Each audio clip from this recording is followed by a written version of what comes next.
What's mine? The world. Yeah, I really only have two movies on this list outside of our norm. I just wanted to talk about it real quick. It's Lift, right? Kevin Hart. I know he's like the face of the movie. The Kevin Hart Netflix film. It's funny. I think even on the poster, it's like a big plane on it. It's fun. I think it is so like it's it's very it's not what the movie is about at all. It's funny. You see Lift in a plane on a poster. You're like, oh yeah, it's a plane movie. It is not even close to being a plane movie. But instead, it's a heist film. And it's Kevin Hart and Google Bathrall's in it, and Vincent D'Onofrio's in it, and the cast is phenomenal. It's kind of crazy how stacked the cast is when you look at it.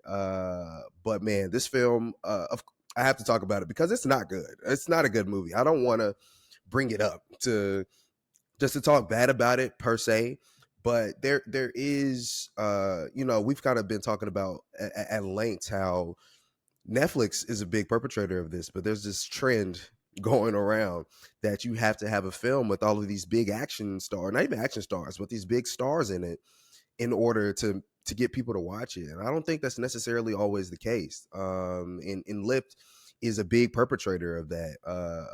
And so I was also telling kind of Jordan off podcast, we kind of talking. I was like, if Lift was on TV, like a normal network television show, I wouldn't be mad at it because it is your average heist movie, I think. But it is kind of trying to bring you into 2023/2024 kind of there's some new world technology things in it that have some ideas, and it's I don't know, it's so interesting that just the way Netflix in I think these streamers are doing movies nowadays. It can be a little frustrating because in watching the movie, part of me was just mad that people were in it, and we just spoke about that with our guy. I was like, why are all these people in the movie? And again, clearly it's just doesn't make any sense to me why all of these big action or these big stars need to be in these movies that they don't need.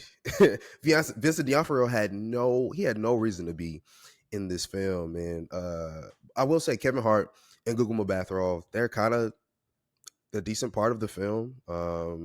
They have a little bit of chemistry, but everything around them is not necessarily always needed. Everything around them is not necessary. It doesn't necessarily always work. But I always enjoy heist movies. It really is one of my favorite genres. I love the concept of putting together a team. I love hearing about the plan. I love how the plan gets carried out, and all of that is here. And I was like, this movie isn't as bad as people make it out to seem, but it's also still not a good movie, if that makes sense. I would just wish, one, that it was on cable, and two, that all of these stars were in it, because maybe some other actors could have gotten a chance to be in the movie and to serve as and to elevate them in some kind of way.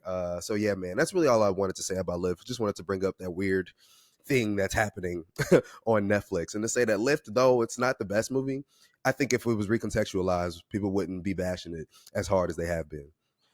Yeah, I think a lot of these stars attached to these big flashy projects, it's really a marketing tool, to get more eyeballs on whatever the film or TV show is. But Mm-hmm. it's directed by F. Gary Gray, which he's been a reliable director, and I think lately he's taking some interesting pivots to his career. He just came off of that Men in Black movie a few years ago, that reboot, which was Yeah. really, really bad. And the Fate of the Furious before that, also pretty bad.